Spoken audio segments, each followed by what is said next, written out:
permettervi di focalizzare sulle attività, consapevoli di un aspetto: le attività devono avere a che fare con quello che voi già fate in classe. Noi non possiamo pensare che in una dinamica così travolgente come quella della vostra attività di lavoro di didattica in classe, noi andiamo ad aggiungere delle cose ad hoc che si svincolano dai vostri obiettivi e dalle vostre priorità. Quindi abbiamo da trovare un compromesso tra ciò che è puramente orientativo e ciò che è davvero fattibile all'interno della vostra realtà. È il motivo per cui oggi io vorrei sicuramente farvi vedere degli esempi di attività, vorrei rispondere a tutte le domande che vi vengono in mente e vorrei chiedervi di concentrarvi in una ventina di minuti nel provare a pensare un'attività di orientamento che ha a che fare con la vostra materia o col vostro ruolo nella scuola e pensare come potrebbe assumere una caratteristica di orientamento e come potrebbe essere sviluppata in una prima, in una seconda e una terza. Soprattutto quello che vi chiederò, e ci soffermeremo molto su questo, ma voglio anticiparvelo, è chiederci in che modo noi valutiamo l'efficacia e la possibile replicabilità dei nostri interventi. Perché questo? Sembra quasi banale, ma noi all'interno della scuola siamo abituati ad avere degli standard formativi e di valutazione che sono quelli. Quindi tutti siamo capaci nella nostra vita naturale di definire in che modo io posso dire se una cosa è andata bene o andata no, ma la psicologia dei gruppi di lavoro ci insegna quando siamo all'interno di una routine di lavoro, spesso quello che succede è che ci aspettiamo lo stesso schema. Invece sull'orientamento purtroppo questo vi viene a mancare. Perché se ci siamo detti che il consiglio orientativo non può essere tenuto a conto come uno strumento di valutazione della vostra capacità di orientare, la scelta e la soddisfazione dei ragazzi neanche, ma perché no? Per il semplice motivo che purtroppo, o per fortuna, dipende dai punti di vista, ma noi non siamo gli unici attori coinvolti nella scelta della scuola o nella soddisfazione del ragazzo. Il ragazzo si deve barcamenare tra una serie di aspettative e anche di disattenzioni da parte del mondo con cui lui deve fare i conti. Quindi di sicuro la sua scelta non avrà a che fare solamente con quello che lui fa in classe. È il motivo per cui fino a questo momento ho detto a più mandati, l'obiettivo è costruire consapevolezza, creare una connessione, che ha un po' il senso anche del laboratorio che stiamo facendo con le terze, cioè perché noi continuiamo a dire un momento, la scelta della scuola sì, ma quello che ti serve è uno strumento per capire cosa ci devi fare con le informazioni che hai. E quando i ragazzi ci rispondono, ma sì, ma è semplice andare su un sito e leggere il quadro orario, e poi perdono mezz'ora a capire la differenza tra cos'è una materia di indirizzo e cosa non lo è a seconda di una scuola. Questo è normale perché l'approccio a un documento a primo acchito è sempre superficiale, soprattutto quando abbiamo ragazzi così giovani, abituati a cosa? Principalmente a una didattica frontale. Per cui loro apprendono con più o meno senso critico ciò che gli viene dato. Non è colpa di nessuno, è il nostro sistema scolastico che si basa su questo principio. D'altra parte è il ruolo del mediatore culturale. Cioè noi mediamo i significati anche selezionando gli stimoli. Questo lo dice tuttora perché non è morto il caro Feuerstein, a cui io sono particolarmente legata e che qualcuno conoscerà anche perché lui è fautore di un programma molto utilizzato nelle scuole, soprattutto con le disabilità intellettive, che è il PAS, il programma di arricchimento strumentale. Quindi non so se vi può interessare, comunque c'era anche nella bibliografia, io lo suggerisco sempre, molto interessante. Detto questo, quindi i ragazzi si trovano adesso a dover fare propria una cosa che propria non è, cioè avere uno strumento per analizzare le informazioni. Quando noi gli andiamo a dare uno strumento, non tutti lo colgono, non tutti comprendono il significato, ma noi sappiamo che nella memoria quell'informazione verrà comunque registrata. Allora non è oggi, ma un domani, quando ci sarà stato abbastanza lavoro di assimilazione e accomodamento, quindi assimilazione dei nuovi contenuti, accomodamento all'interno dei nostri schemi mentali, cambio gli schemi, modifico i contenuti, questo è ciò che Piaget diceva dell'apprendimento, a un certo punto la strategia che hanno visto un momento diventerà consolidata ed efficace. Ecco perché, per esempio, dalle attività che stiamo facendo, voi potreste anche riagganciarvi, perché se io vado a trovare un modo per fare le informazioni, per comprendere le informazioni, posso ampliare la lista di domande. Posso decidere di dire ragazzo, bene, allora facciamo un vademecum su come si analizza un piano dell'offerta formativa e posso da lì spaziare con tantissime attività. Ma l'obiettivo di oggi non è quello di permettervi di collegarvi a quello che facciamo noi, questo voleva essere un esempio. Come dicevo, l'obiettivo è permettervi di iniziare a pensare di allargare il vostro universo del possibile rimanendo nel concreto, nel qui e ora, consapevoli che a noi non può interessare di creare l'attività orientativa più efficace, più sbalorditiva, più innovativa del mondo. Quello che ci interessa è avere un'attività orientativa che ha un senso e che in qualche modo colpisce i ragazzi, perché quello che spesso succede è che i ragazzi vedono l'orientamento come qualcosa di estraneo a quello che fanno nelle materie e si dimenticano che invece l'obiettivo, cioè perché io propongo un tema sugli interessi? Allora, i ragazzi non hanno ancora sviluppato la capacità di creare connessioni.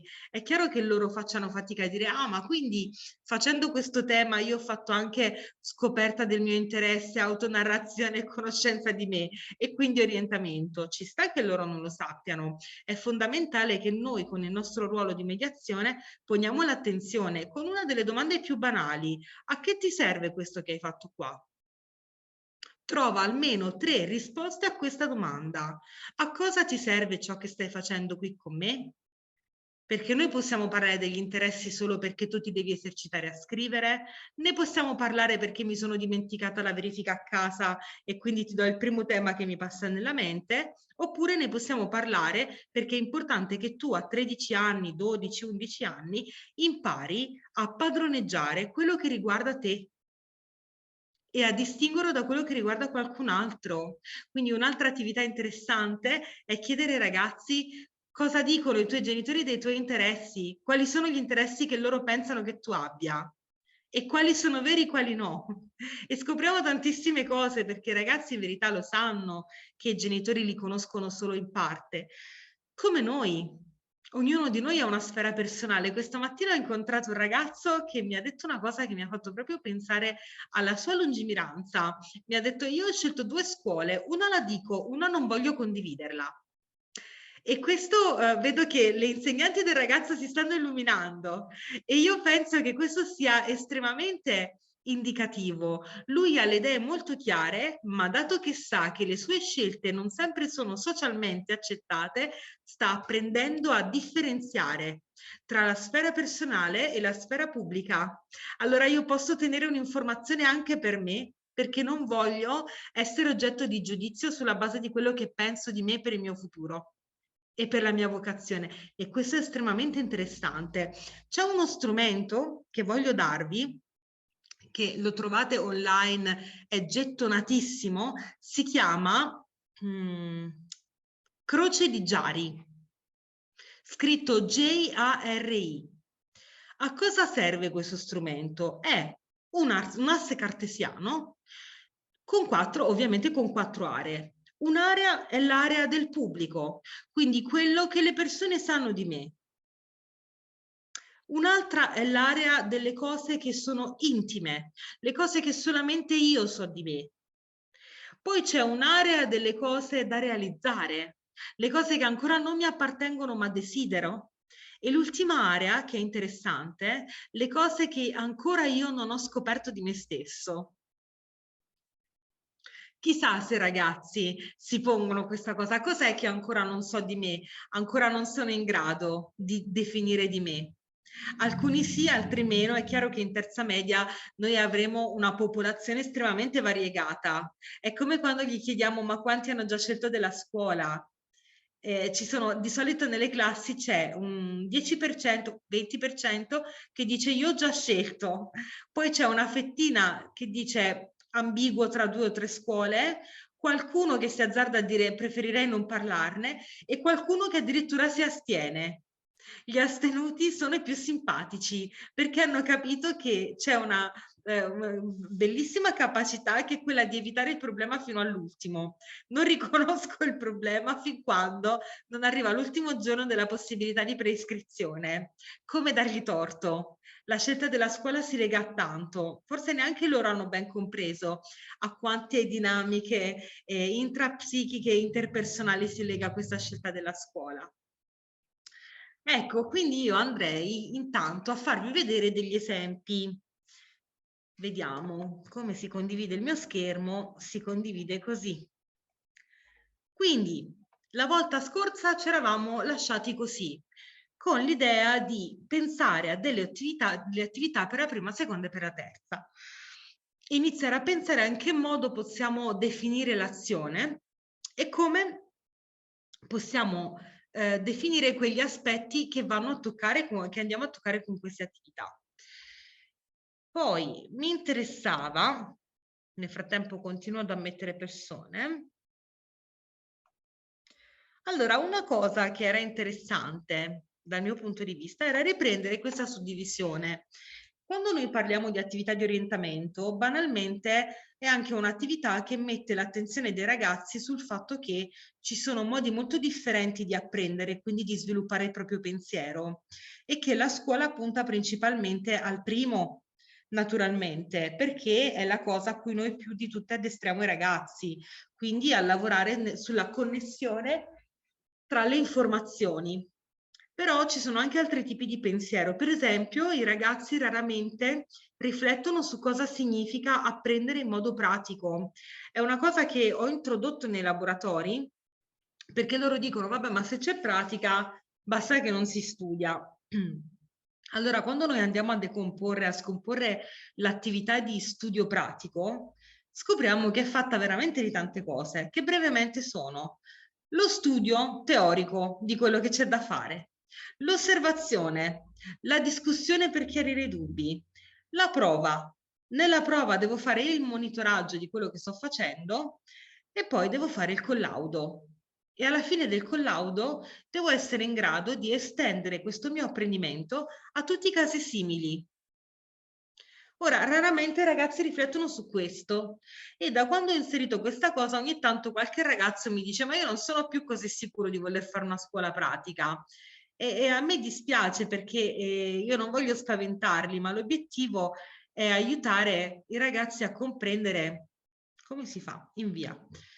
Aspettate che non ho capito cosa ho fatto. E aiutare i ragazzi a comprendere che dire che una scuola è facile o semplice ha a che fare più con le nostre inclinazioni che con la difficoltà del compito stesso. Quindi sì, aumenta il programma, sicuramente, in tutte le scuole ci sarà un carico di studio di più, ma questo non significa che per forza sia un aspetto positivo o negativo. Tuttavia, le attività che vanno a mettere l'attenzione su stili di pensiero e quindi su stili di apprendimento differenti può essere una cosa buona. Riflettevo in un'altra scuola con una vostra collega che diciamo, noi abbiamo un problema che attualmente i ragazzi non sono più abituati a manipolare le mani. Vi prego di chiudere i microfoni. Perché una donna sta preparando la base per il... Ok. Quando noi lavoriamo con i ragazzi, le osserviamo queste cose. D'altra parte, non fa più parte del loro sviluppo l'esposizione a stimoli in cui c'è una manipolazione finomotoria costante, come ritagliare. Cioè, io ricordo che per me ritagliare era uno dei compiti ricreativi quasi autistici, perché ti mettevi a ritagliare e ti perdevi nel tuo mondo, intanto ritagliavi.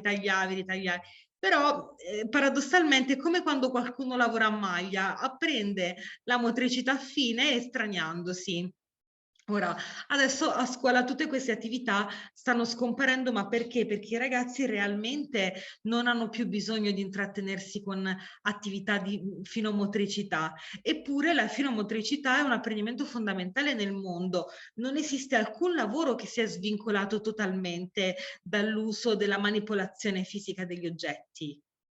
Paradossalmente anche un informatico ha da apprendere a fare una manipolazione, Quindi è impensabile che i ragazzi non abbiano mai fatto un'esperienza reale con consapevolezza di cosa significa apprendimento pratico, oppure cosa vuol dire fare esperienze di pensiero creativo.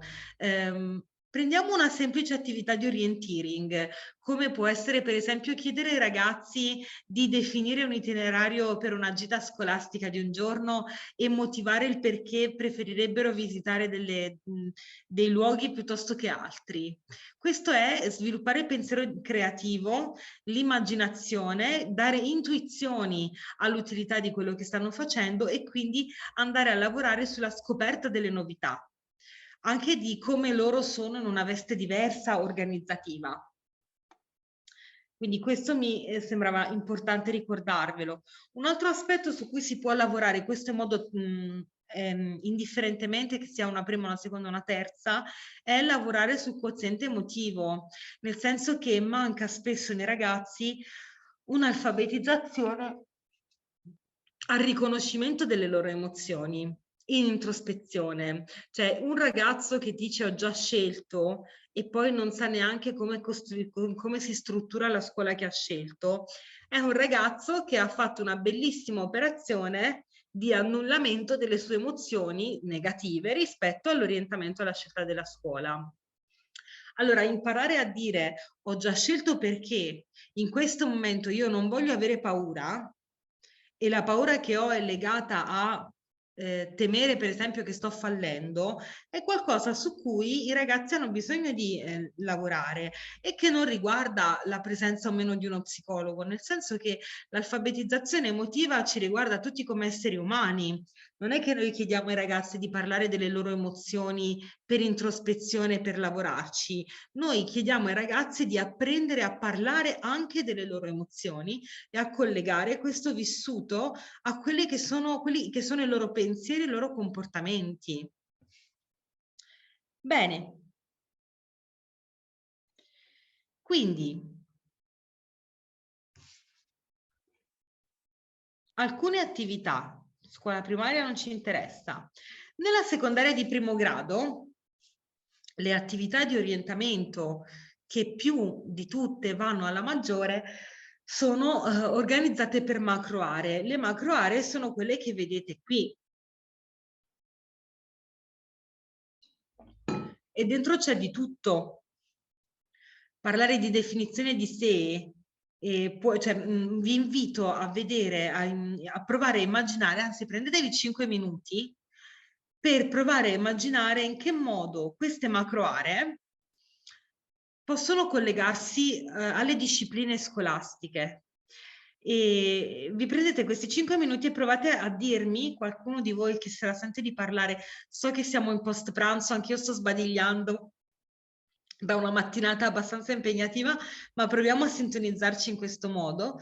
Quindi comunicatemi, parlatemi di qual è l'ambito delle attività di orientamento che vi sembra meno collegabile, non per forza non collegabile, ma meno collegabile alle attività didattiche e proviamo qui adesso, ci prendiamo 5 minuti per capire invece come possiamo superare questo ostacolo. Quindi ci pensate un attimo e la parola poi va a voi.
Dottoressa, mi scusi, io avrei una domanda sulle attività che ha elencato.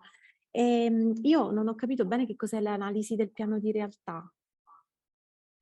L'analisi del piano di realtà, e questa è una domanda molto molto importante, significa essere capaci di definire cos'è che mi circonda.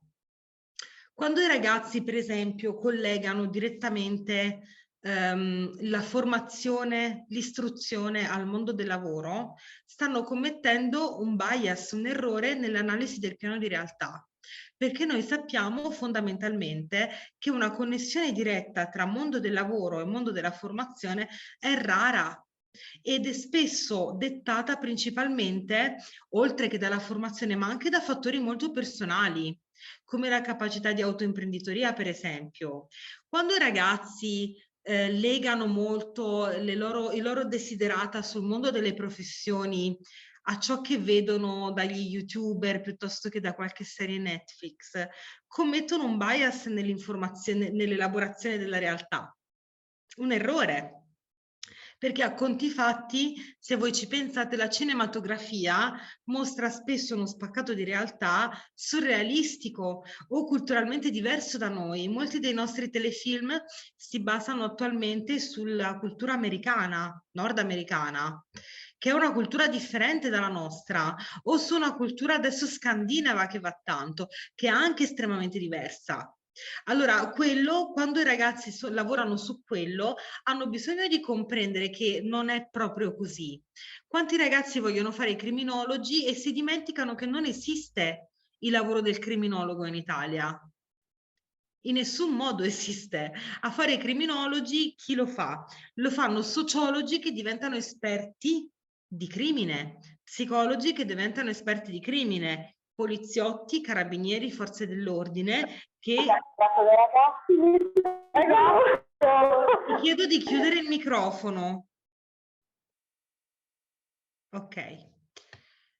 Quindi l'obiettivo, quando si lavora sull'analisi del piano di realtà, è permettere ai ragazzi di comprendere quando e in che misura le loro idee sul mondo sono coerenti con quello che c'è sul mondo, che vuol dire avere un atteggiamento possibilista, non negativista, ma consapevoli che non sempre la realtà è come ci appare e come noi la vediamo. Ok? Qualcos'altro su questo? Qualche altra domanda? La sperimentazione, in che senso? Ma certo, la sperimentazione. Sperimentare vuol dire toccare con mano una competenza trasversale o toccare con mano le esperienze in una scuola. Io posso fare sperimentazione quando ho banalmente dei ragazzi interessati al liceo delle scienze umane e io che sono l'insegnante di storia faccio per esempio una micro lezione su storia della psicologia o su come è nata la filosofia o su come è nata la sociologia. Quindi anche cose molto banali, ma che permettono ai ragazzi di toccare con mano cosa significa fare quella materia. Ho tanti ragazzi interessati a fare liceo scientifico e scienze applicate che poi non sanno distinguere fisica da chimica, banalmente adesso. E allora dargli una possibilità di questo genere, ma sperimentazione è anche per esempio l'orienteering sul campo. Cioè ho ragazzi che non sanno qual è la differenza tra Padova e San Giorgio in Bosco. Ok?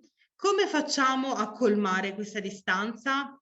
Io posso, alla conclusione della seconda media, premiare i ragazzi per festeggiare la fine della scuola con una gita su cui loro in gruppi per un mese si occupano per un'ora alla settimana di organizzare questo viaggio, così che prendano contatto guidati da un insegnante su cosa significa spostarsi e quali sono le tempistiche, così che quando mi diranno ma io no, ma vado serenamente a Castelfranco, vado serenamente a Bassano piuttosto che me ne vado tranquillamente a Padova, loro comprendano di cosa stanno parlando.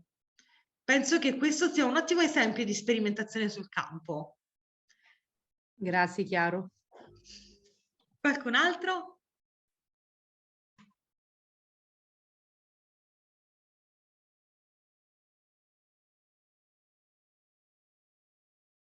Bene, Quindi altre attività hanno a che fare invece con questo e vi chiedo ora di fare lo stesso, di concentrarvi sulla vostra materia o sull'ambiente scolastico che conoscete e pensare a come invece queste macro aree possono legarsi. E mi fate le stesse domande, vi chiarisco dov'è che è poco chiaro.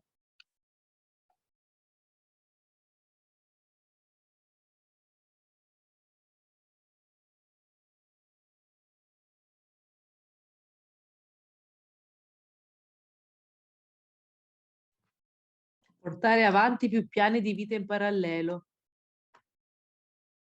Cosa vuol dire? Certo, facciamo un esempio molto semplice. I ragazzi che chiedono, ma io voglio fare calcio a livello agonistico, qual è la Sì. scuola che mi permette di avere i permessi?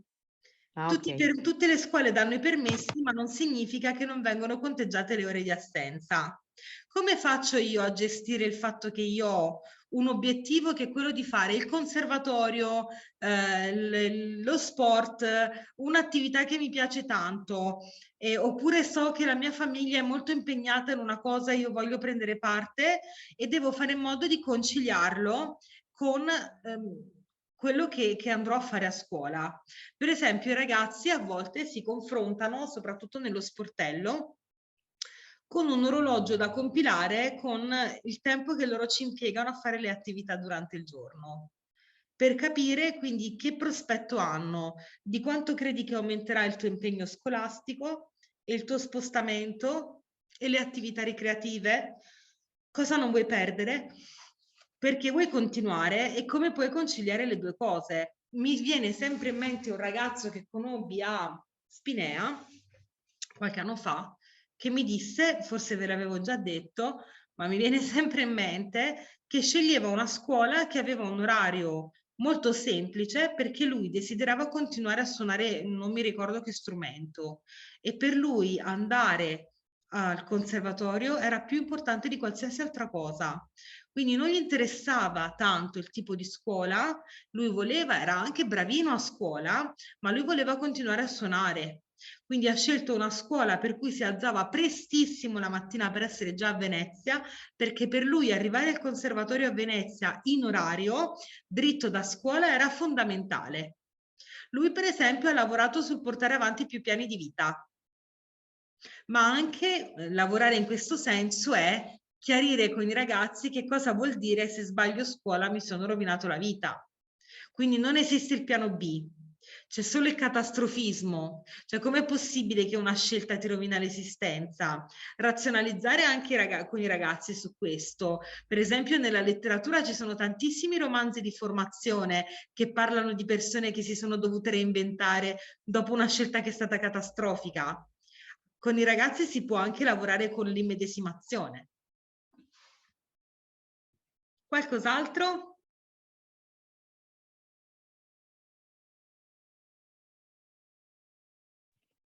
Sono sempre io.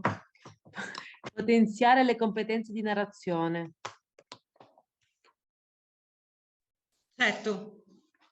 Allora, la competenza di narrazione è la capacità di sapersi raccontare e nel raccontarsi ritrovarsi. Ma quindi anche inventarsi? No? Okay. Quando parliamo di competenze narrative, parliamo della narrazione come strumento di introspezione e di costruzione della realtà. Ok. Quindi io do delle spiegazioni a ciò che faccio. Banalmente, dare delle spiegazioni a, ok, oggi è stata una giornata bellissima perché, benissimo, ho fatto questa attività, come mai è importante per me fare questo e andare oltre, non 2 righe e mi dici è importante per me fare questo perché mi piace fare educazione fisica, ma lavorare sulla capacità dei ragazzi anche di rinarrarsi e dare in questo modo significato alla loro esperienza. La competenza narrativa è sempre il primo strumento di orientamento, perché la narrazione è potenziata dalla relazione. Quando la narrazione si fa in due, allora tu mi dici oggi è stato proprio pesante perché il mio compagno si è fatto male e io ero vicino a lui e non l'ho saputo aiutare, un adulto che dice, beh, certo, deve essere stato proprio un sentirsi impotenti, È brutto quando non sappiamo come gestire i problemi dei nostri amici e ci sentiamo paralizzati. Allora il ragazzo in questo è un esempio banalissimo di empatia avanzata, il ragazzo in questo si sente riconosciuto e dice sì, mi sono sentito proprio così. Cos'è quella parola che hai detto? Impotenza, che non sapevo fare niente, non sapevo come muovermi. E quando mi spavento è così. È banale, ma la narrazione ci aiuta a potenziare la conoscenza di noi. Pensate qual è il suo potenziale quando si parla degli interessi. Ah, sono interessatissimo a fare il meccanico. D'altra parte, papà è meccanico e l'unico momento in cui sto con lui è sabato mattina quando mi porta con lui in officina. Voglio fare quello che fa lui. Dare un significato a quello che si fa. Prego, professoressa Bertocco.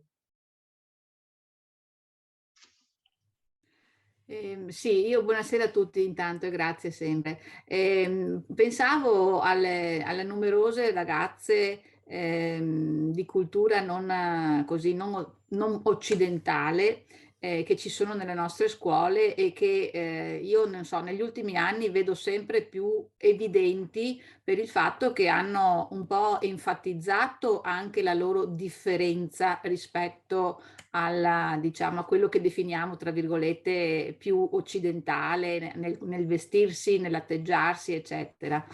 Ecco, e trovo quindi per queste ragazze, ma anche per i loro compagni, insomma, nel senso delle stesse etnie, eccetera, adesso non voglio parlare in termini, non travisate quello che sto cercando di dire, ma spesso vedo in questi ragazzi e in queste ragazze una insufficiente autodefinizione e autodeterminazione perché qualcun altro ha già deciso per loro. E quindi sì, sarebbe veramente proprio bello portare avanti con questi ragazzi, cioè indirizzati a questi ragazzi in modo particolare, ovviamente per tutti, ma anche evidentemente ai genitori, delle attività che fossero effettivamente significative in questo, che dopo succede anche per i ragazzi, tra virgolette, nostrani, se vogliamo dire così questo termine, che la mamma e il papà decidono che vai allo scientifico anche se tu vorresti andare all'agrario, per dire, no? Ecco, però ecco, non lo so, mi sembra che questi ragazzi appunto di genitori non di nazionalità italiana, magari nati in Italia loro, ma di genitori non italiani, mi sembra che facciano un pochino più fatica degli altri a trovare un po' la loro strada. E vorrei aiutarli. Beh, certo, certo, anche perché il problema è evidente, nel senso che noi possiamo parlare di scuola inclusiva quanto vogliamo, però ci sono delle difficoltà culturali, delle divergenze culturali innegabili e che a volte sono positive, altre volte possono diventare problematiche, soprattutto quando un ragazzo o una ragazza crescendo in una cultura che fuori dalla famiglia li occidentalizza alla n potenza, poi doversi, quindi loro hanno un'introspezione, ma non possono che adeguarsi alle richieste di una famiglia che non ha sviluppato la stessa adeguatezza culturale. Questo è il punto. Ecco perché la Cina, per esempio, negli ultimi 80 anni ha vissuto questo problema. Nuove generazioni che erano totalmente scisse tra la tradizione e l'inculturazione occidentale. Quindi questo è un problema che lei riporta, che è un problema fortissimo. In questi casi l'autonarrazione è fondamentale e la consapevolezza del contesto, perché io ho bisogno comunque di differenziarmi. Cioè posso anche accettare ciò che dice mio padre, perché questo è quello che posso fare, ma io comunque ci sarà un momento in cui sarò adulto e comunque posso continuare a sviluppare delle passioni. Allora forse, per esempio, per i miei genitori sarà importante che io sviluppi una competenza lavorativa nell'immediato, ma questo non significa che io abbandono i miei interessi. E allora, ed è qui che è fondamentale ricordare ai ragazzi che la cultura c'è nella scuola, ma c'è anche fuori dalla scuola. E noi spesso ci diamo per scontato questo, ma per i ragazzi non è così. Per esempio, quest'estate ho seguito una ragazzina che era stata segnalata per un disturbo dell'apprendimento e io sono stata contattata dalla famiglia e ho scoperto che la bambina non aveva mai letto un libro fuori dalla scuola. Con 2 anni di inculturazione in DAD, lei fuori da scuola non legge mai. Possiamo parlare in questo caso di disturbo dell'apprendimento? Chi lo sa? Se non sappiamo, con un po' di palestra cosa cambia. Ma giustamente questa bambina mi ha detto, ma io leggo a scuola. Allora, noi possiamo aiutare i ragazzi, e questo è piano di realtà, a ricordarsi che quello che loro apprendono a scuola gli serve fuori. Cioè, se c'è una propensione all'affascinarsi con la letteratura o a scoprire i fatti scientifici, non per forza deve diventare una scuola, ma l'interesse può essere mantenuto. D'altra parte, se voi ci pensate, noi veniamo fuori da nonni, genitori che a volte facevano la terza media e poi solo per interesse personale continuavano a leggere, a studiare. Perché oggi questo non è più possibile? Allora sì, tuo papà ti dice che è importante che tu abbia un lavoro subito, allora preferisce che tu vada a fare il corso di ristorazione, ma nel frattempo io ti do questi strumenti perché tu continui a coltivare quello che ti piace. E direi che questo, che in alcune circostanze, in alcune situazioni è banale. Per esempio, io penso che nella mia famiglia, dove la lettura era fondamentale e tutti quanti noi passavamo il nostro tempo libero a leggere, per me non è mai stato un problema, ma per la bambina che ho conosciuto sì. E allora lì certo che c'è da dire, ok, ma quindi cosa ti interessa? L'hai mai visto un libro fuori da scuola com'è? Ti sei mai appassionata a questa cosa che ti ha interessato? E allora lì dove resta l'interesse, noi sì che andiamo a lavorare contro stereotipo, perché è un'idea tutta nostra, estremamente occidentale, ma io direi quasi italiana, il pensare che chi fa un lavoro manuale non possa anche essere un uomo di cultura o una donna di cultura. Ma se ci pensate è estremamente castrante. Allora noi abbiamo la scuola dell'obbligo per questo, per fare in modo che a prescindere da quello che un ragazzo farà direttamente, lui abbia gli strumenti in qualsiasi momento per poter fare ciò che vuole della sua formazione. Che bellezza, ma questo quando l'Unione Europea lo ha detto con i primi libri bianchi dell'inizio del 2000, sembrava che parlassero arabo, ma come? Un apprendimento svincolato dall'esperienza didattica, l'insegnante che non è più l'unico detentore del sapere di una persona. Ma se voi ci pensate, è così. Da quando esiste internet ed è stato commercializzato e reso pubblico praticamente, noi non possiamo più gestire l'apprendimento direttamente. Noi diamo lo strumento perché l'apprendimento diventi funzionale e appetibile ogni volta che per i ragazzi è importante. Allora io penso che per esempio per i ragazzi di seconda generazione nati in Italia ma con famiglie che condividono una cultura estremamente diversa dalla nostra, ancora di più lavorare sui loro interessi, svincolandoli dal cosa vuoi fare, sia fondamentale. Non è una soluzione, ma rimanendo in termini di aiuto, mi sembra proprio un aiuto. Ricordare che loro vivono in un contesto in cui ci sono pari diritti tra uomo e donna, per esempio, questo è fare orientamento. E poi vi dirò di più. C'è una cosa che mi è venuta in mente adesso. Allora, un po' di anni fa ho avuto la fortuna di tenere una lezione co-gestita, abbiamo fatto uno scambio di lezioni con l'Università Teologica del Triveneto. E una lezione in cui abbiamo parlato di accoglienza dello straniero. Ora, io condivido e sono fermamente convinta che questo sia un pregio, una cultura di stampo laico. E quindi quando mi sono trovata a sentire delle persone che parlavano ancora rispetto a uomini e donne di immigrazione, come della metafora del buon selvaggio, io ho avuto un moto di ribellione dentro di me.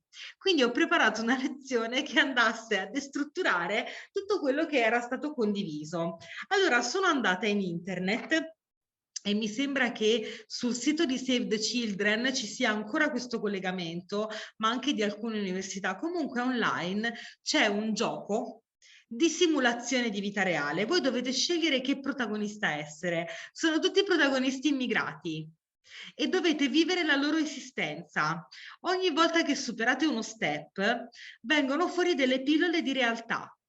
Allora, per esempio, a un certo punto c'era scritto questa donna ha preso la patente, tuttavia deve decidere se acquistare la macchina oppure continuare a usare i mezzi pubblici. E tutti dicevano, vabbè, ma ho questi soldi, ho trovato questa macchina, prendo la macchina. Allora veniva fuori, per esempio, questa icona che diceva, lo sapete che in Italia l'assicurazione delle automobili per gli extracomunitari costa di più? Ad esempio, e quando io ho fatto fare questa attività abbiamo lavorato molto sul senso di realtà con rispetto a cosa significa veramente inclusione delle persone che vengono da altri paesi. Anche questo, per esempio, è molto incisivo per i ragazzi, aiutare a comprendere che cosa vuol dire relazionarsi anche con la barriera. Proprio ieri in una classe, molte ragazze dicevano, ma tanto io non sono capace di fare matematica, né mai lo farò. Allora io, che da questo punto di vista sono abbastanza incattivita, ho spiegato perché succede questo e lo dico di nuovo anche a voi, sono sicura di averlo detto molte volte ma lo ripeto sempre. Siccome noi veniamo fuori da generazioni che hanno avuto una selezione dei giochi sulla base del genere sessuale, noi abbiamo come donne siamo state sottoposte principalmente a giochi di socializzazione e di medesimazione, mamma casetta, Barbie, bambole, baby Mia, sbrodolina e Ciccio bello, posso continuare all'infinito. Ai maschi davano principalmente giochi di manipolazione, montaggio smontaggio, macchinine monta smonta, Lego monta smonta. Ora le competenze matematiche vengono fuori dalla manipolazione perché si strutturano, è una logica che si struttura sulla nostra capacità di apprendere che noi possiamo mettere, togliere e cambiare per ottenere cose simili o cose diverse. E dato che, come ci dice il nostro caro Piaget, che purtroppo è sempre attuale, nonostante sia ormai un gran vecchione, è morto da tempo, ma la verità è che l'apprendimento, quello adulto, si struttura sul gioco, sempre e comunque.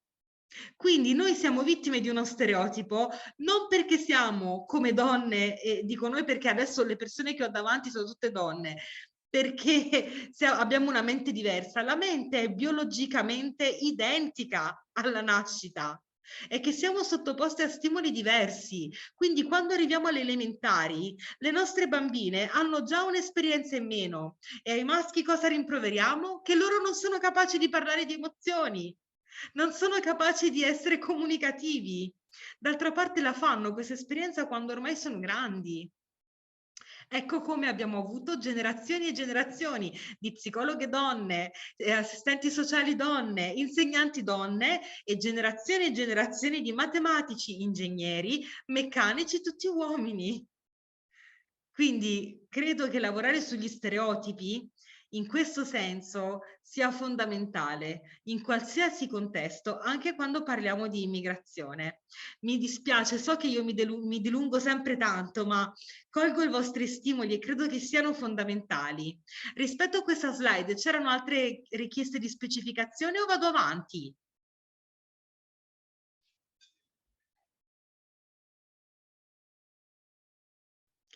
Vado avanti. Molto bene.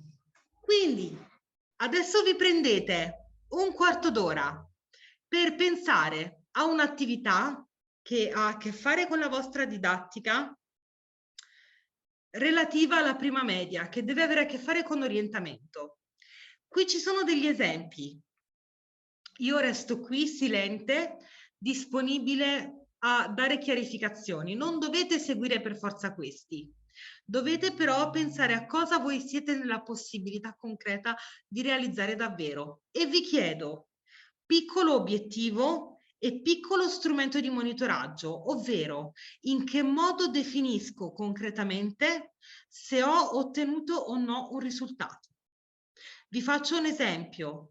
Visto questo tipo di formazione, io mi sono data degli strumenti per comprendere se in qualche modo ero incisiva Il primo strumento che ho usato è la presenza di persone che partecipano, cioè che rispondono, anche poche, ma devono esserci. Poi la presenza di persone che tornano, ritornano. Dato che so che molte di voi sono state presenti agli altri incontri, questo è stato il risultato. Quindi mi sono data degli stimoli minuscoli e capaci da cogliere.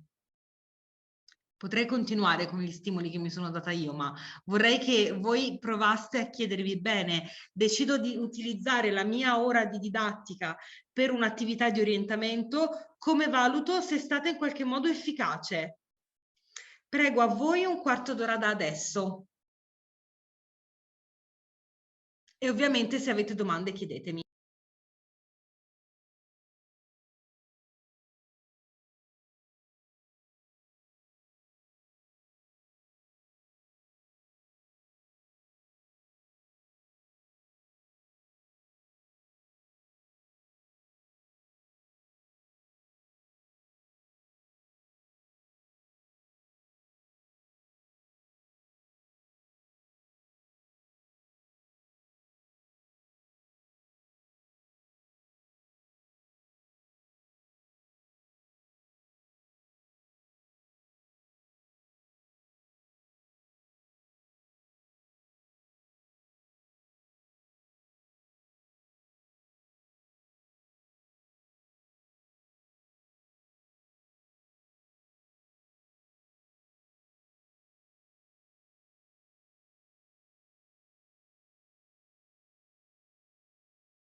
Molto bene. Allora, c'è qualcuno di voi che vuole provare a condividere?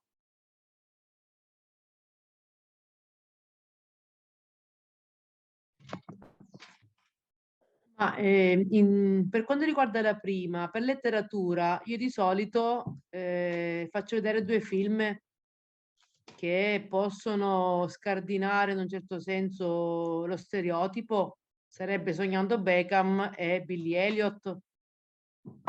E poi dal film si può attuare, mettere in pratica una riflessione sulla anche il ruolo della famiglia, il contesto storico e l'attenzione da parte di qualche estraneo nel motivare o incentivare il ragazzino a proseguire la propria strada.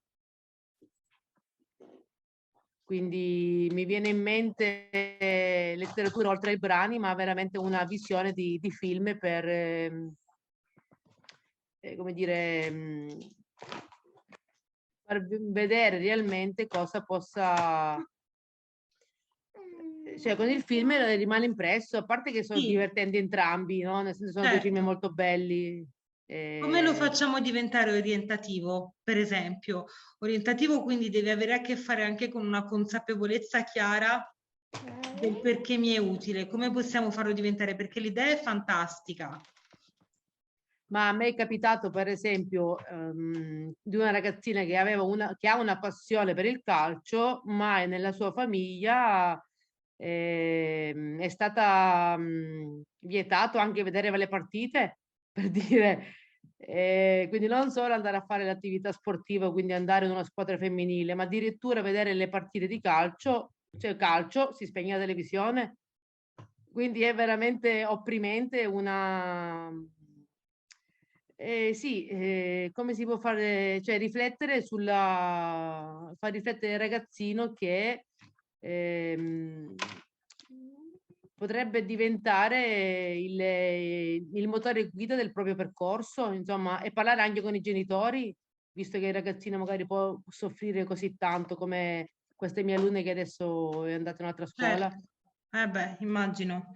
Sì, sono d'accordo. Credo che possiamo utilizzare i film con una procedura, quindi fare un cappello introduttivo e spiegare con che ottica noi guardiamo il film. Perché un film possiamo guardarlo da molti punti di vista, del contenuto, del trasporto della storia. Per esempio, in un cineforum lavorare sugli stereotipi e poi dire quindi la tua griglia di osservazione sarà definisci qual è lo stereotipo in questo film, definisci dal tuo punto di vista come si sente il personaggio protagonista, definisci come si sente il padre di Billy Elliot, cioè perché il padre gli impedisce di far danza. Allora, questo significa iniziare a dirsi delle cose, a dire, beh, effettivamente reagire con lo stereotipo per il padre di Billy Elliot è protettivo, no? Perché il mondo è cattivo e crudele, perché sono in una situazione di emergenza. Quindi lo stereotipo non è che lui lo fa perché è un disgraziato che vuole tarpare le ali al figlio, ma perché fa spavento in un mondo crudele pensare Billy Elliot in una realtà diversa.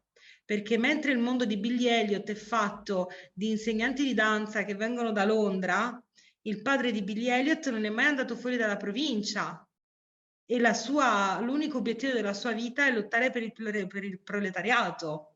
Certo, Quindi disegni in modo diverso. Allora una scheda di accompagnamento certo. che aiuti a fare una riflessione sulle motivazioni aiuta a uscire dal triangolo drammatico. Quindi non c'è vittima, non c'è persecutore, non c'è salvatore. Ci sono le persone con i loro drammi e facciamo delle alternative. Billy Elliot la risolve così. Tu come la risolveresti? Allora questo può essere assolutamente orientativo. Grazie. Qualcun altro?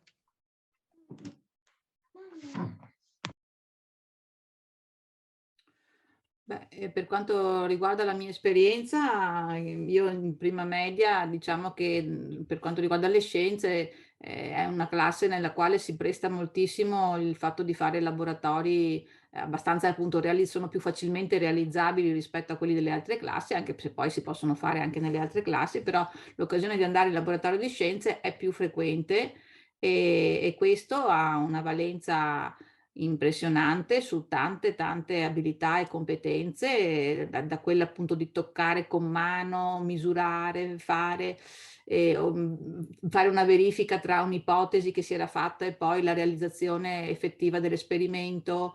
Quindi sono tutti strumenti che guardano molto lontano da questo punto di vista, è ampio e anche un po' a 360 gradi, non ultimo il fatto anche di farli appassionare alle scienze, insomma, chiaramente.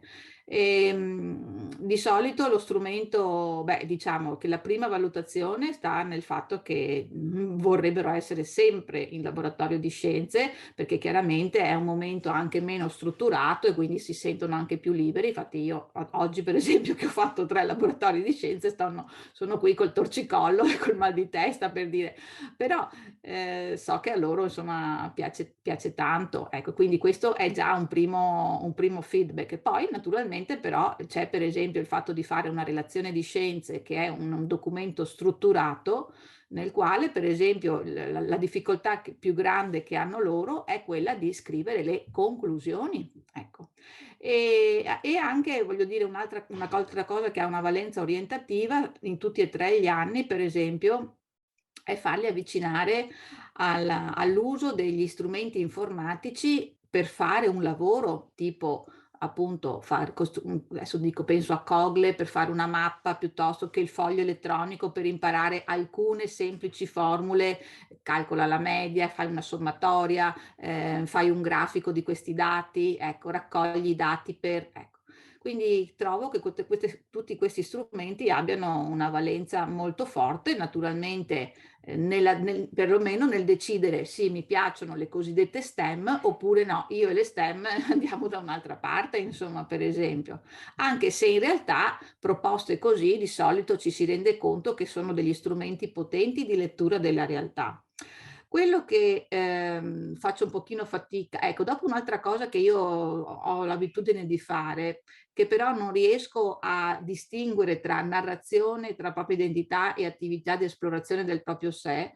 Io per esempio alla fine della prima media o all'inizio della seconda media propongo sempre una specie di questionario, analisi su quello che è il loro metodo di studio. Cioè come studiano. Andrebbe proposto, a dire la verità, anche all'inizio dell'anno faccio diciamo un po' delle interviste così perché si confrontino, però alla fine dell'anno proprio lo strutturo perché voglio che loro, cioè mi piacerebbe che loro arrivassero a una consapevolezza di dire: guarda, quella volta che è andato male la verifica, facendo questa cosa sono riuscito a recuperare, piuttosto che ho capito che se studio ripetendo a voce alta qualche idea me la tengo più stretta, oppure ho capito che se mi organizzo studiando al pomeriggio le materie che sono state spiegate la mattina, memorizzo più velocemente, non faccio fatica poi a ripassare. Ecco, avere l'occasione proprio di lavorare con loro sul metodo di studio, sia in itinere, ma anche avere dei momenti in cui si fissano, diciamo, dei passaggi per dire questa cosa ha funzionato, quest'altra cosa non ha funzionato. Scusate, sono stata lunga.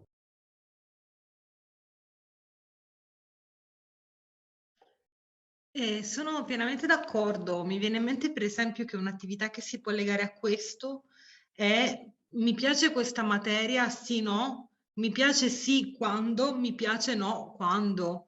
Per esempio, mi piace scienze quando sto in laboratorio, ma non mi piace quando devo trarre delle conclusioni. Dove posso trovare le scienze? Dove posso trovare scienze solamente in laboratorio? Da nessuna parte. Come faccio a far sì che le conclusioni abbiano un senso per me e che questa sia una parte importante? E questo così lavora ad essere aiuta a lavorare sull'introspezione, no? Cioè non posso solo dire: ah sì, che fico, laboratorio di scienze, questo mi piace tantissimo. Come lei insegna ai suoi ragazzi, ogni laboratorio di scienze si apre con la teoria e si chiude con la teoria. Non c'è solamente la pratica, e questo deve essere tenuto bene in mente non come monito ma come procedura, cioè fa parte e ci possiamo appassionare nonostante ci sia questa parte qua. Non possiamo liberarcene. E allora i ragazzi hanno da capire che possono comunque trovare le loro soddisfazioni e che spesso il motivo per cui fanno fatica non è che non gli piace la materia, ma che naturalmente fare un passaggio da qualcosa che è visto in modo semiludico a qualcosa di strutturato li sconvolge e li destabilizza. Allora la differenza tra gioco ed esperimento quale sarà? Quindi questo può essere ad esempio uno sviluppo. Grazie. Qualcun altro? E poi passiamo alla seconda.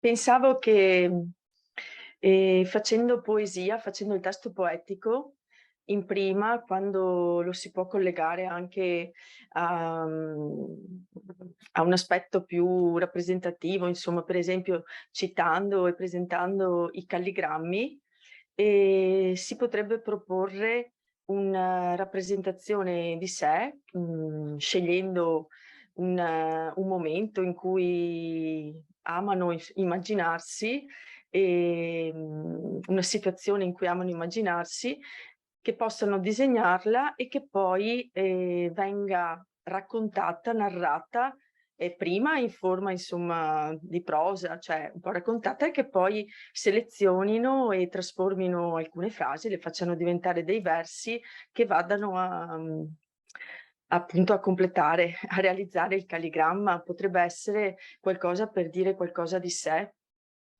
Bello, molto bello. E anche qui l'effettiva appetibilità dell'attività come attività orientativa si vedrà dalla pertinenza, dal fatto che i ragazzi prendono seriamente, che creano connessioni, che lo ricordano. Per esempio, vedere che i ragazzi ricordano quello che hanno fatto nel laboratorio dello scorso anno, a me ha dato due indicazioni. La prima è che le mie colleghe hanno lavorato bene. La seconda è che c'è stato un terreno di preparazione importante da parte della scuola, per cui il laboratorio è stato vissuto come serio e importante. E allora, anche se sono passati molti mesi e si è trattato di un laboratorio di 2 ore, alcuni ragazzi si ricordano. Quindi anche quella è un'indicazione. Quindi vi invito a ragionare sempre sul come mi rendo conto di quanto è realizzabile ed efficace nell'orientamento. Cos'è che vado a osservare? Grazie mille. Proviamo a vedere sulle seconde. Allora, stessa cosa di prima, io vi do una lista di possibilità, di esempi, alcune molto simili, altre diverse. Adesso vi chiedo di pensare non tanto a quello che già fate, ma a una cosa che ancora non avete mai fatto e che potreste realizzare basandovi per esempio su queste tematiche, utilizzando la vostra materia di indirizzo. Vi do sempre un quarto d'ora e resto qua se avete bisogno di chiarimenti.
E mi scusi, può spiegarci cosa intende per esplorazione guidata del contesto di vita? Grazie.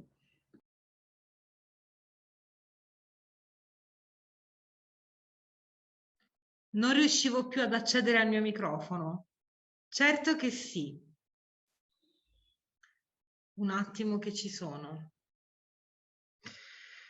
Allora, esplorazione guidata del contesto di vita.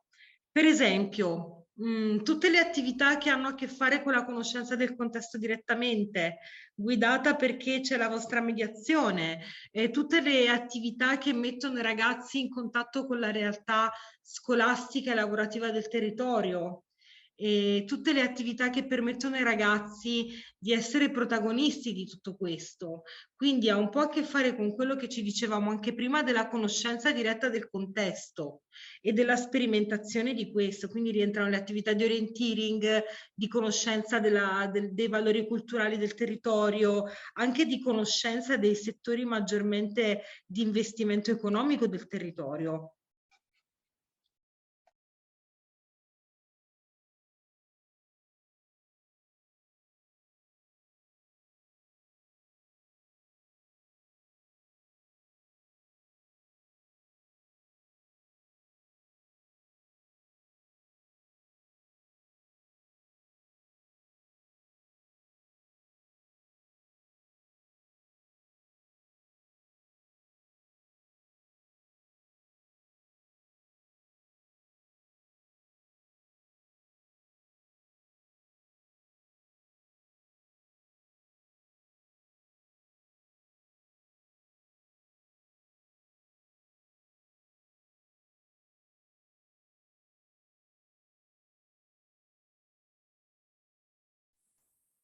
Buongiorno, che cosa si intende per soft skills? Le soft skills sono le competenze trasversali indicate come quelle competenze che permettono alle persone di ottimizzare le loro conoscenze, abilità e competenze didattiche nei contesti di vita reale. Faccio un esempio. Saper raggiungere un obiettivo. Vi capitano mai quei ragazzi che partono benissimo, hanno casomai un compito da portare a termine e a metà si perdono? Quelli non hanno una buona capacità di raggiungere l'obiettivo. O per esempio, saper comunicare in modo efficace. Conoscere una lingua non vuol dire avere una pragmatica della comunicazione. O ad esempio, saper lavorare in gruppo, che vuol dire rispettare le opinioni di tutti e permettere a tutti di lavorare insieme e trovando una mediazione. O la leadership, essere in grado di guidare un gruppo di lavoro.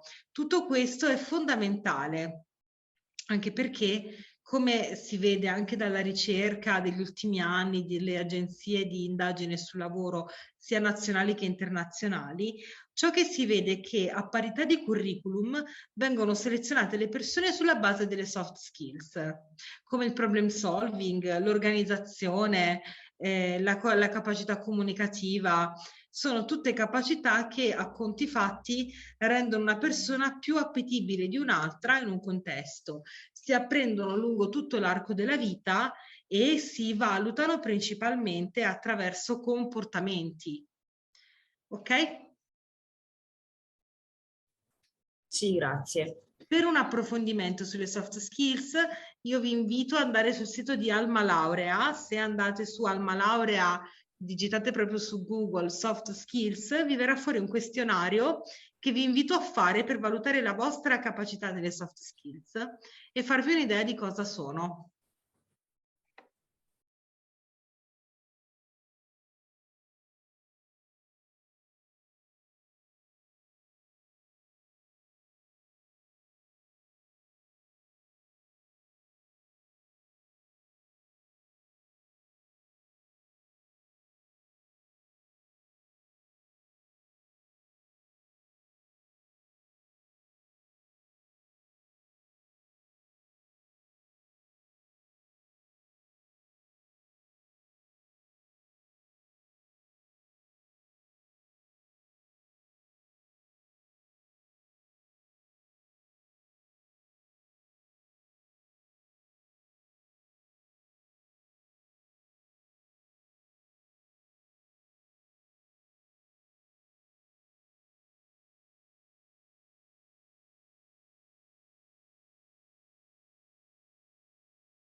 Posso fare una riflessione? Allora, per quanto riguarda fare orientamento in seconda media, io mi trovo molto in difficoltà. Insegno francese e devo dire che questa attività che stiamo facendo adesso di riflessione mi porta a dire che faccio orientamento in prima media, avvicinando i ragazzi alla scoperta di una nuova lingua straniera, perché solitamente alle elementari fanno inglese. In terza media, e immagino che dopo vedremo anche i punti per la terza media, in automatico possono chiedere: ma l'anno prossimo, se io mi iscrivo a quella scuola, cosa mi aspetta, eccetera. Ma per quanto riguarda la seconda media, io non ho mai fatto niente e mi vergogno, sinceramente. Tra gli Perché? spunti che lei può offrire, io potrei pensare alla flipped classroom, quindi ad una didattica invertita, ma è sufficiente? Non credo. Beh, partiamo dal presupposto che nell'universo del possibile realistico tutto è sufficiente purché venga fatto. Io non mi stupisco che lei mi dica che non ha fatto attività relative alla sua materia di orientamento, altrimenti non saremmo qui ancora a metà di ottobre in 74. Purtroppo non è facile per voi lavorare in questo senso, perché l'orientamento diventa una cosa in più e voi avete comunque una preparazione didattica da dare ai ragazzi, quindi io non mi stupisco. Il punto è, ci sono tante cose che si possono fare, la didattica invertita prima di tutto, ma anche esperienze di generalizzazione. Pensiamo per esempio a cosa succede se io dico a un ragazzo: bene, oggi vi faccio una piccola lezione di storia in francese, che è quello che loro fanno dal terzo anno del linguistico. Non c'è voto, ma c'è esperienza. E direi che anche questo può essere orientativo, soprattutto se poi lo leghiamo al dato di realtà. E quindi chiudiamo dicendo ai ragazzi: ma sapete che ci sono delle scuole in cui farete cose come queste? Così un po' si terrorizzano, un po' però lavorano sul piano di realtà. Grazie. Grazie a lei. Allora diamo altri 5 minuti e poi passiamo a un feedback e alle terze.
Intanto rispondo a quello che dice la professoressa Bertocco in chat. È vero, le soft skills devono essere ormai dichiaratamente insegnate e valutate. Non è facile, non è per niente facile, anche perché non sono così intuitive e soprattutto perché ci chiedono di rivoluzionare il modo in cui noi stessi concepiamo gli obiettivi didattici. Ed è il motivo per cui io sono consapevole del grosso carico e allora vi sto chiedendo di lavorare in un universo del possibile realistico, perché altrimenti mettiamo solamente carne al fuoco, ma non pensiamo a come realmente realizzare queste attività. Detto questo, chi vuole condividere rispetto alle seconde? Cosa gli è venuto in mente?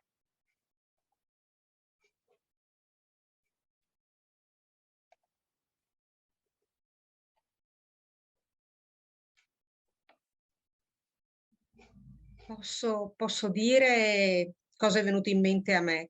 Allora, a me è venuto in mente che sarebbero interessanti gli incontri con figure professionali. Di solito abbiamo genitori che si offrono per venire a fare qualche lezione, a parlare con i ragazzi, ma in genere sono professori universitari piuttosto che del CNR. Invece sarebbe interessante far venire a scuola e preparare con i ragazzi magari delle interviste per quelle figure professionali dei lavori di artigiani che si stanno un po' perdendo e che magari i ragazzi non prendono proprio in considerazione, perché magari ci sono degli stereotipi anche dietro a questi lavori e loro non sanno che nel corso degli anni si sono evoluti anche in determinate attività, non lo so, come il falegname ad esempio, anche lì c'è una progettazione magari al computer, piuttosto che, non so, mi viene in mente il fioraio che fa delle composizioni molto particolari e forse sono tutte attività che i ragazzi scartano, non prendono in considerazione proprio perché non ci pensano, tutti vogliono fare il liceo, tutti pensano magari ad attività, professioni di un certo tipo e così alla fine noi ci troviamo senza l'artigiano, ecco. Sì, tutti vogliono fare il liceo perché noi abbiamo abituato i ragazzi al fatto che o sono bravi o non valgono. Esatto. Ed è una responsabilità condivisa dei genitori, ma anche della scuola. Io su questo mi spiace se qualcuno di voi si offenderà, però purtroppo siamo noi che abituiamo i ragazzi a pensare che è così, che solamente chi fa scuole in cui si studia vale. Ora, certo che la cultura è fondamentale, ma la cultura non è di demanio solo di chi studia tanto. La cultura, i libri devono essere a discrezione di tutti. Ecco perché c'è in un modo o nell'altro quello che è l'obbligo scolastico. E è un'idea tutta nostra il fatto che ci siano mestieri meno validi. Vedete, per preparare questo incontro ho fatto una ricerca su come viene visto l'orientamento all'estero. Allora vi chiedo, secondo voi qual è una cultura virtuosa che noi abbiamo oltreoceano? Se vi dovessi dire qual è un esempio di popolazione virtuosa che dà importanza al lavoro, dà importanza all'uguaglianza, alla socializzazione, al rispetto anche civico, a me venivano in mente i giapponesi, giusto? Da stereotipo. Allora sono andata a fare una ricerca su com'è il sistema di istruzione giapponese. E ho scoperto questa cosa, ho scoperto che oltre a quello che noi abbiamo appreso dai manga e da Sailor Moon, che è cultura pop per la mia generazione, i giapponesi hanno un sistema particolare, nel senso che la divisa, completa anche di zaino, deve essere della stessa marca e dello stesso tipo per tutti. Quindi in quel momento loro abbattono totalmente lo stereotipo legato all'uso del denaro, perché non esistono oggetti personali che rimarcano a quanto una persona appartenga a una famiglia più o meno facoltosa. Inoltre, dato che sono una piccola isola che si basa su un quasi totale autosostanziamento, loro hanno dovuto scegliere se era fondamentale sponsorizzare la cultura del lavoro o di alcuni lavori. E dato che non si possono permettere di non avere pescatori, perché campano di quello, o raccoglitori di alghe, loro cosa fanno? Già dalle elementari inseriscono attività curricolari di questo genere, per cui bambini e bambine hanno l'ora di pesca e hanno l'ora di servizi domestici, oltre al fatto che condividono totalmente il carico della pulizia degli ambienti scolastici. Io non sto qui a dire facciamo come i giapponesi, però prendo atto del fatto che questo noi non lo facciamo, perché noi ancora ogni tanto diciamo ai ragazzi che vanno male in una materia, braccia tolte l'agricoltura, o andrete solo a fare i bidelli. E ora, certo che io sono convinta che sto parlando con persone che hanno esempi virtuosi da portare rispetto a questo, ma non ci sono solo gli esempi virtuosi. E quando non siamo noi nella scuola a rimarcare questo, i genitori di questi ragazzi che invece hanno vissuto la scuola in questo modo qui, portano con sé nella cura dei figli le paure che hanno vissuto loro. Quindi gli trasmettono indirettamente. Allora, nel momento in cui io passo il messaggio che l'unica differenza che c'è tra un liceo e un professionale è che il liceo è prestigioso, quello che io faccio è incuto l'obiettivo, do l'obiettivo della competizione. Una competizione che non si basa sulla autoprogettualità e sulla capacità di procurarsi cose buone ed essere capaci di vivere nella realtà, ma solo sul fatto che io devo frequentare un certo ambiente. Noi lo facciamo ancora perché siamo stati vittime di questo e sta a noi uscirne acquisendo consapevolezza. Allora, perché io mi prendo un'ora per spiegare ai ragazzi la differenza delle scuole dal punto di vista di come approfondiscono un ambito specifico? Perché qui non stiamo parlando di valore personale, il valore personale lo scopriranno tra 3-5 anni quando si confronteranno col mondo dei grandi. E allora vedranno che ci sono persone che, nonostante siano bravissime a studiare, non hanno appreso a stare nel mondo del lavoro. E questo è un dato di realtà. Perché è vero che non c'è lavoro, è vero che ci sono i problemi economici, ma è anche vero che socialmente ci sono persone che restano vincolate a livelli estremamente basic di autonomia personale e di autopromozione. Allora noi dobbiamo muoverci in questa direzione, quindi sono d'accordo sul fatto che dobbiamo mettere in contatto i ragazzi anche con gli artigiani, ma lo dobbiamo fare con criterio, perché dietro un artigiano non c'è solo la bellezza di quello che fa, ma c'è la serietà e c'è il pericolo. Perché un artigiano, quando fa il suo mestiere, innanzitutto applica delle regole di sicurezza che noi, abituati a stare dietro una cattedra o dietro a uno schermo o davanti a una poltrona con un altro cliente, ci sogniamo. Perché la nostra è un'idea di sicurezza e qualità teorica. La loro è un'idea di sicurezza e qualità che si basa sul pericolo contingente. Allora, noi dobbiamo fare questo, io sono d'accordo, professoressa Gianoglio, perché è importante che i ragazzi inizino a crearsi un'idea, una costellazione delle professioni, tutte connotate da serietà e da legittimità. E questo si passerà non con 1 o 2 generazioni, probabilmente con 3 o 4, anche 5, ma è una cosa su cui dobbiamo puntare, soprattutto perché noi abbiamo un sistema di istruzione estremamente ambiguo, che ci chiede questo, ma poi censisce gli studenti attraverso il consiglio orientativo sulla base di dove vanno.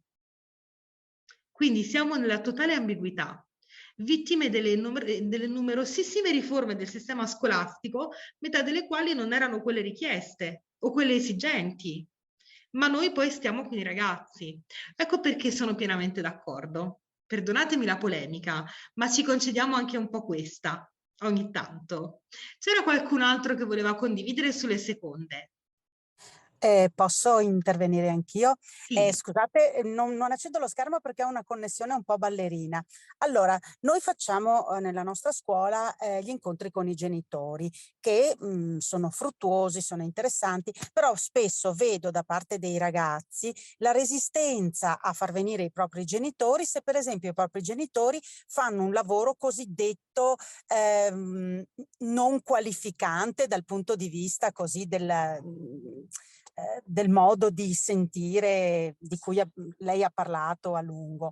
Ecco, a me invece piacerebbe molto far venire degli ex alunni della scuola, coloro che magari erano, tra virgolette, bravi e ce l'hanno fatta, ma anche io ho avuto parecchi casi di ragazzini considerati praticamente dei ragazzini in perdita, che sono diventati dei bravissimi artigiani, forse vedere anche delle figure giovani, dei ragazzi che magari loro vedono anche per la strada perché si abita in paese, vederli come si sono realizzati con la fatica, con le incertezze, eccetera, può essere anche più vicino al loro modo di sentire e sono più magari portati a parlare, a dire qualcosa rispetto a quando ci sono i genitori in cui rimangono lì un po' imbalsamati. Ecco. Sì, l'esperienza della condivisione di una narrazione è molto forte per i ragazzi, assolutamente. E poi attorno a questo possiamo costruire delle belle interviste, possiamo trarre delle conclusioni, possiamo anche dire perché non mi avvicinerei mai a questo modello. L'importante è metterci molta consapevolezza, perché in ogni cosa non c'è mai solamente bello o brutto. E per esempio sarebbe interessante intervistare anche uno studente del liceo del quinto anno e chiedergli: ma quindi tu, se non vuoi fare l'università, cosa puoi andare a fare? Perché i ragazzi non comprendono questa differenza, ma è un dato di fatto. Nel momento in cui noi usciamo da una scuola di 5 anni che approfondisce un solo stile di pensiero, che è il primo, quello che abbiamo visto molte volte, e ci perdiamo dell'altro e ci vincoliamo in questo senso. Quindi quando i ragazzi dicono: ma poi se faccio l'università ho più possibilità, devono riflettere sul fatto che stanno dicendo una frase purché sia, cioè non ha nessun senso quello che dicono. Nessuna scuola sviluppa più o meno possibilità, è la persona che sviluppa più o meno possibilità. E ci sono persone che, nonostante tutte le opportunità, hanno avuto bisogno di rimanere in una zona di comfort, persone che non hanno avuto niente hanno costruito un impero personale. E quindi è importante portare con i ragazzi anche il vero problema, che non c'è linearità perché le persone sono diverse e nessuna scuola è un'agenzia del lavoro. Bene, io direi che giusto 5 minuti, vi concentrate sulle terze, ne condividiamo uno solo e poi ci salutiamo.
Sì, buonasera. Può spiegare l'ultimo punto, analisi critica delle posizioni esistenziali proprie altrui? Ma Grazie. certo, certo che sì, con piacere. Allora noi ci poniamo nei confronti degli altri, con delle idee nostre e delle idee su come gli altri sono. Allora, sostanzialmente, se io mi pongo nella posizione che io vado bene, tu vai bene, io sono ok, tu sei ok, quello che succederà è che coglierò quello che tu mi dici non come una critica o un redarguimento, ma come un'opportunità di conoscermi. Però se io penso che io sono ok e tu non sei ok, vivrò quello che tu dici come fondamentalmente sbagliato, quindi non ti darò credito. E se tu sei ok e io non sono ok, quello che tu mi dici sarà sempre giusto e io sarò sempre vittima del mio biasimo personale, figuriamoci del tuo. Se io non sono ok e tu non sei ok, è un voto a perdere. Niente mi può aiutare in questo momento. Quindi mi nascondo dietro le mie paure. Perché è importante lavorare su questo? E su questo è bene quando voi aprite anche la scuola ad altre persone, perché è fondamentale che io sappia quanto peso do a quello che sono, a quello che penso di me e quello che credono gli altri e per come sono gli altri.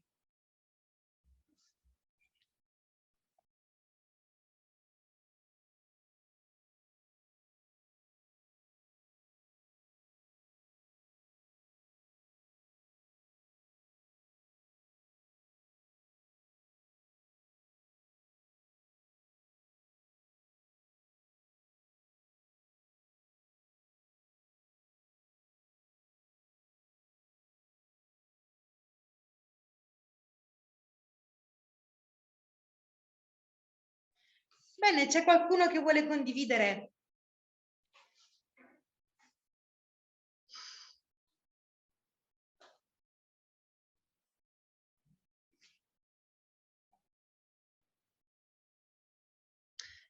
Giusto, qualcuno chiede come si lavora su questo aspetto. Principalmente io penso che lavoriamo su questo aspetto con esperienze di narrazione e anche con attività di consapevolezza, cioè ogni tanto queste sono le classiche attività indirette, cioè fermarci e dirci ma scusa, ma di questo commento che io ti ho dato al compito, tu che cosa ne deduci? Che non ho capito niente. Dove ho scritto che non hai capito niente? Oppure quello che fate, la prima volta vi dicevo, rispondere alle domande con altre domande. Quando i ragazzi dicono, prof, ma io cosa devo andare a fare? Chiedergli, ma come mai hai bisogno che te lo dica io? Io ti rispondo, ma spiegami come mai è importante per te. Cosa pensi tu di questo? Tu dove vuoi andare? Perché quello che pensi tu paradossalmente è più importante di quello che dico io. Questo significa, per esempio, lavorare sulle posizioni esistenziali. Quando c'è l'analisi critica è perché io metto attenzione direttamente. Non tutto è semplice, i miei sono esempi e vogliono essere solo esempi. Poi sta a voi attivarvi su quelle che sono le possibilità del vostro contesto. C'è qualcuno che vuole condividere sulla terza?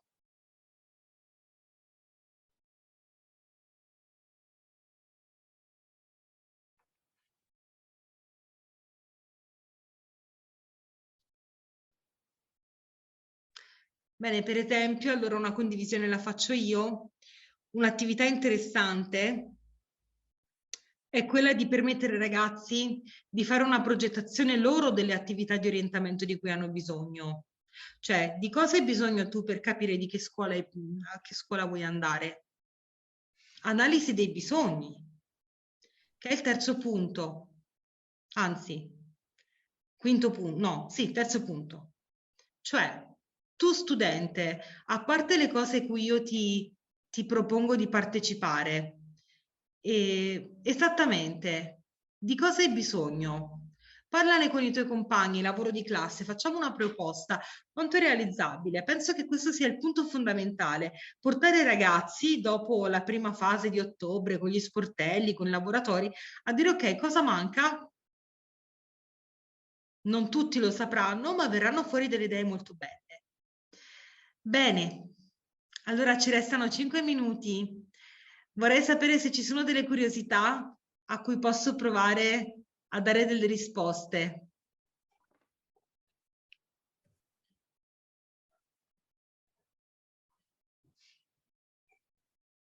È stato proprio, devo dire, in presenza vi avrei fatto fare molto lavoro di gruppo, ci saremmo divertiti di più sicuramente.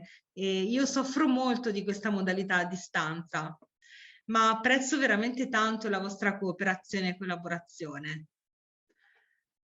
Che dire?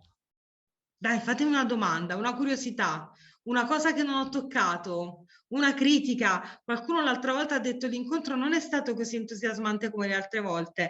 Beh, certo, perché a un certo punto qui si vede il problema di rimanere vincolati a uno schermo con tante persone.